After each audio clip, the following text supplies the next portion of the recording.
major chemical dependency, major meth, in one case a lab, multiple kids in the home. I think you remember the families were, I had two of them at the same time that were kind of in jail at the same time, going through the same process together. Yep. And I had like 6 kids, okay, between the two of them.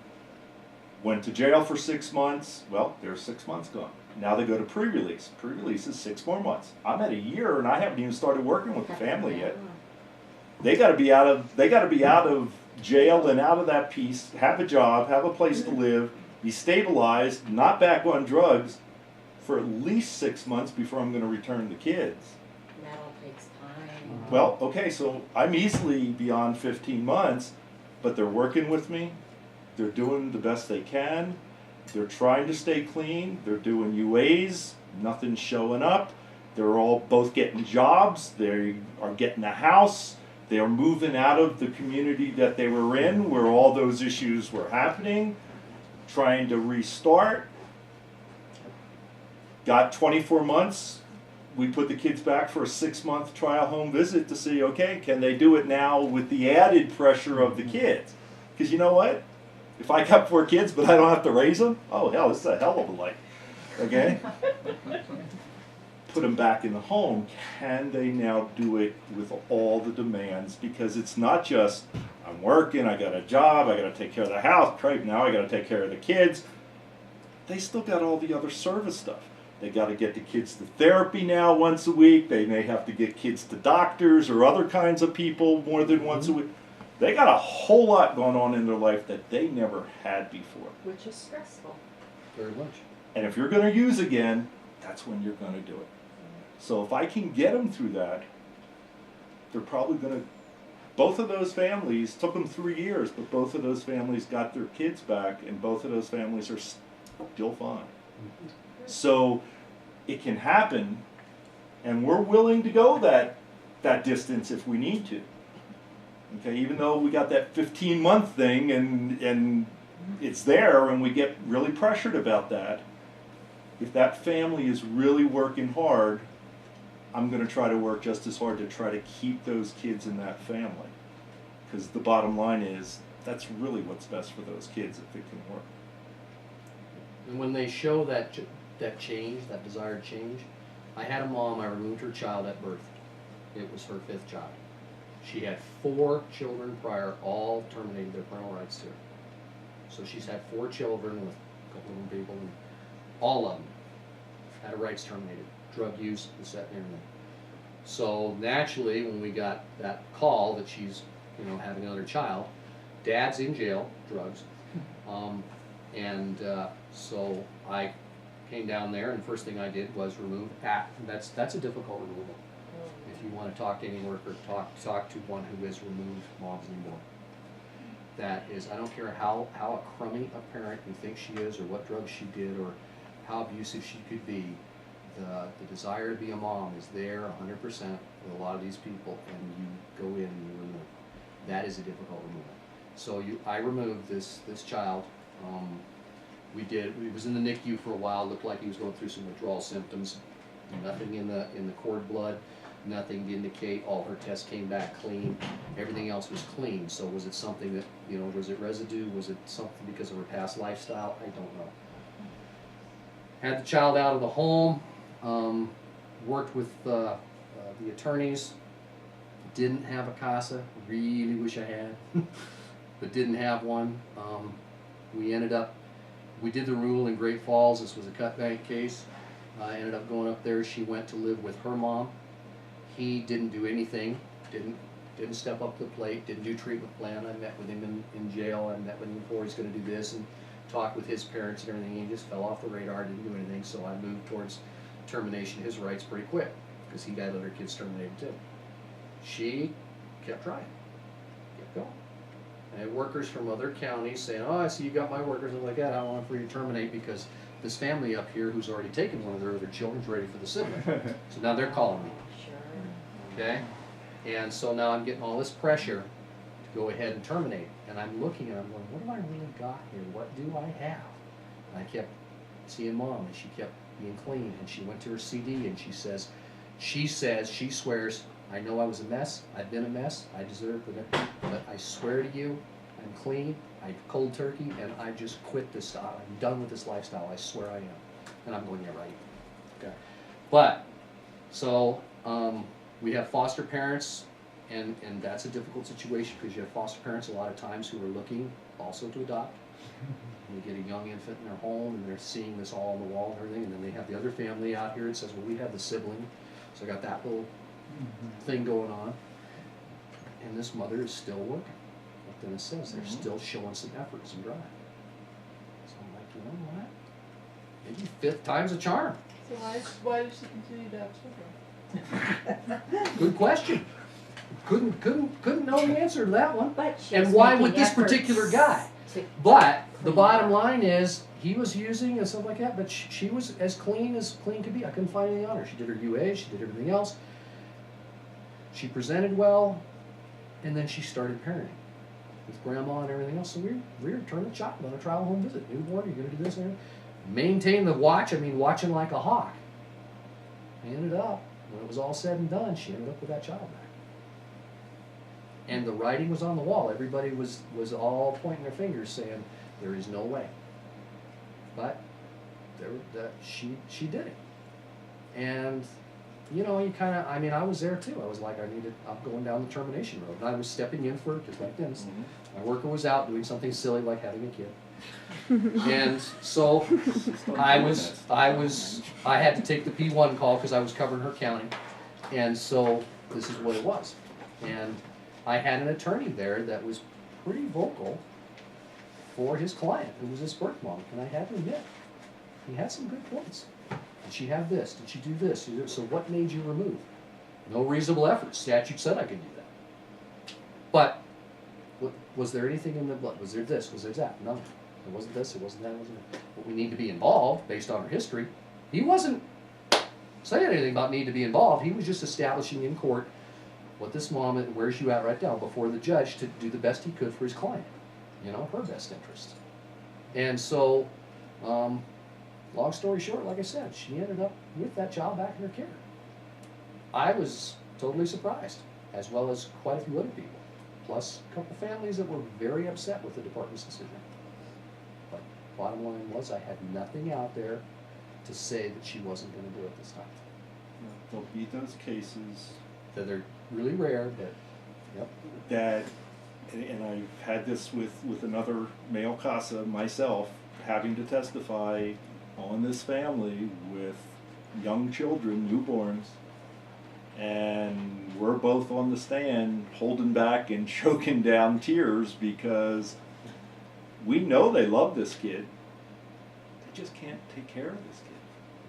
And the kid is not safe. And we can't let that kid stay there. Is there a doubt in anybody's mind that they... Not a doubt in anybody's mind. We couldn't say it enough in the courtroom. They love this kid. That's not the issue, never been the issue. They can't take care of him. And it gets pretty hairy when you got your witnesses on the stand who are almost all in tears because... But it happens. It happens. It You just feel seems that. to me that it's one and the same. Loving and caring is you can't. I don't see how you can separate the two. There's a physical caring part. There's a loving part. We have lots of grandparents who will tell you, "Oh, place the kid with me because once they're in my house, oh, everything will just be fine." No, it won't. You have no clue. It's not even close to being. It'll be fine. They don't want to hear anything about what the kid's issues are. They don't want to hear anything about what the kid went through in the other situation that we had to pull them, because that could never have happened. Not my kid.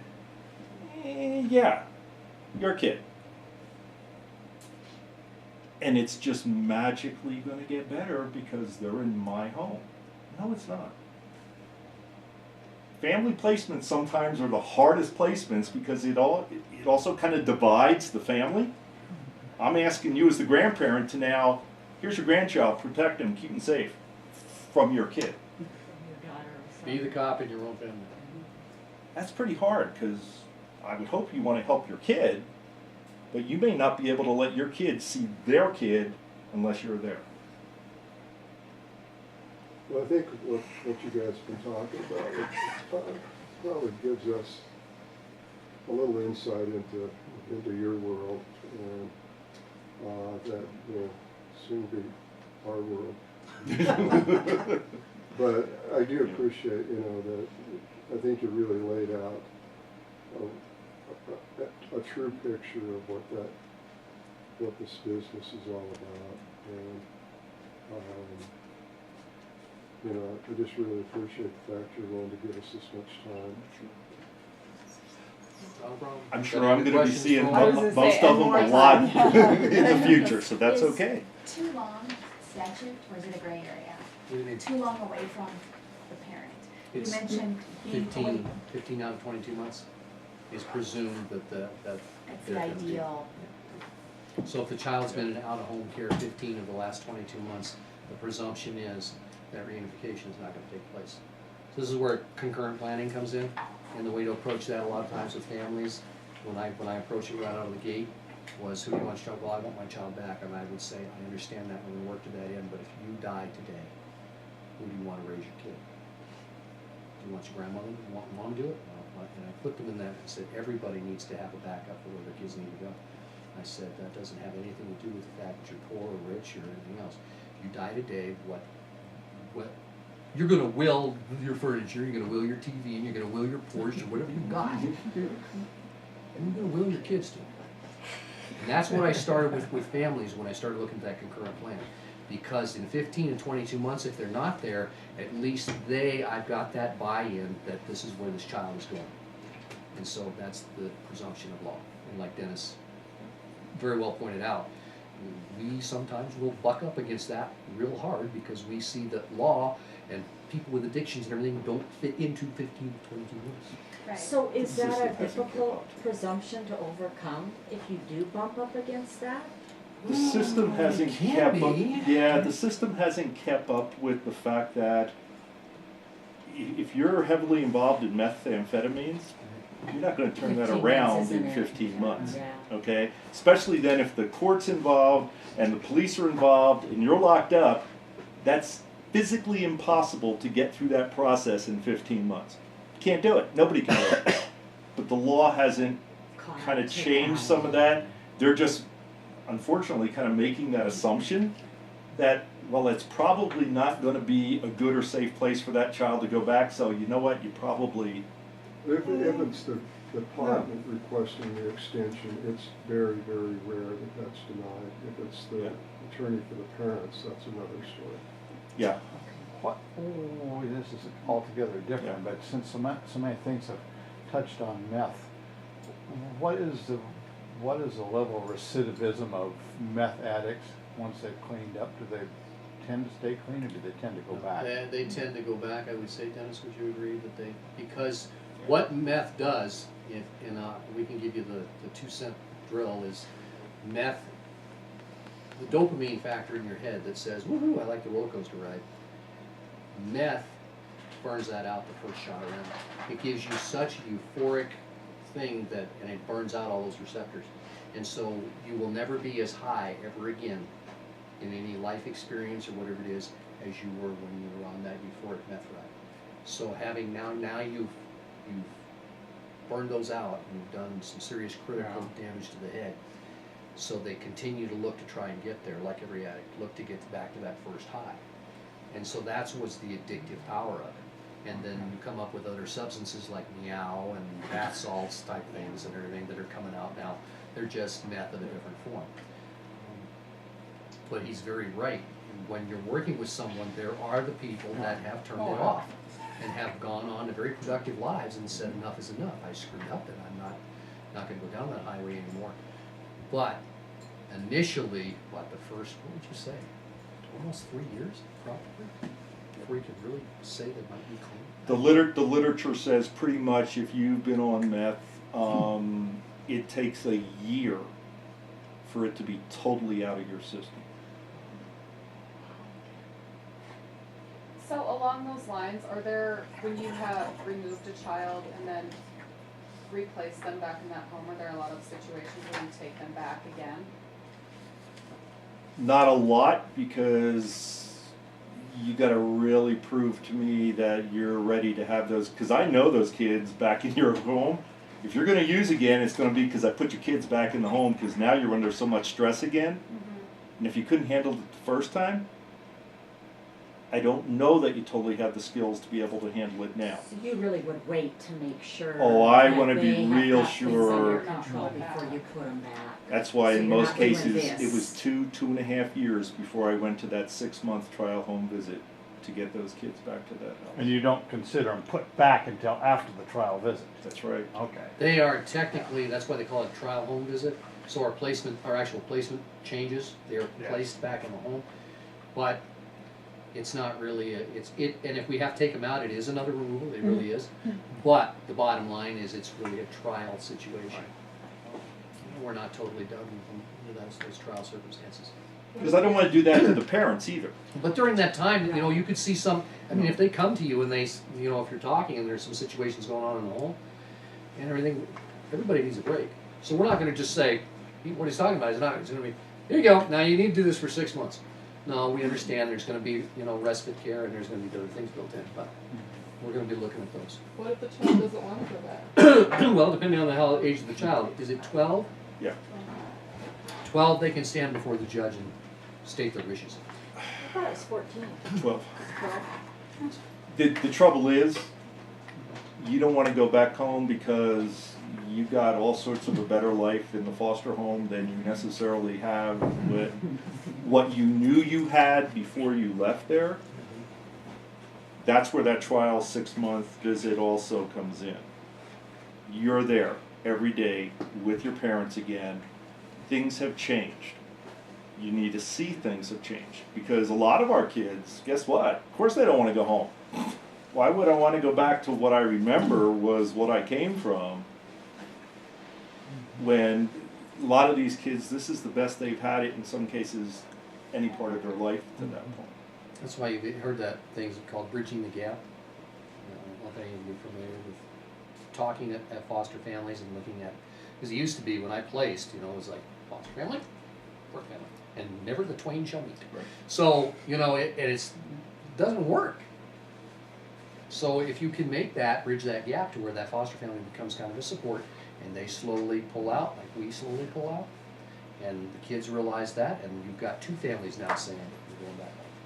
And that's been a real big push for us here in Lewis and Clark recently, and we've had a couple cases like that it's worked great, and that you're teaching that birth mom how to build relationships and friendships in the community with people she normally wouldn't build those relationships with, because that's not her circle of friends, or wasn't.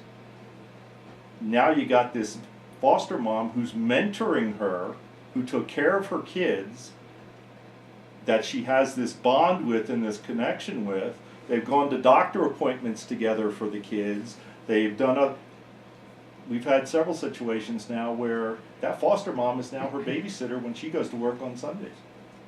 And that's And strictly that- on their own. We're not involved in any of that. And that's one of the things that helps to break that generational poverty cycle. All right, I think we're gonna call it a night. Kept you Thank long. you guys. Thank you. Thank you.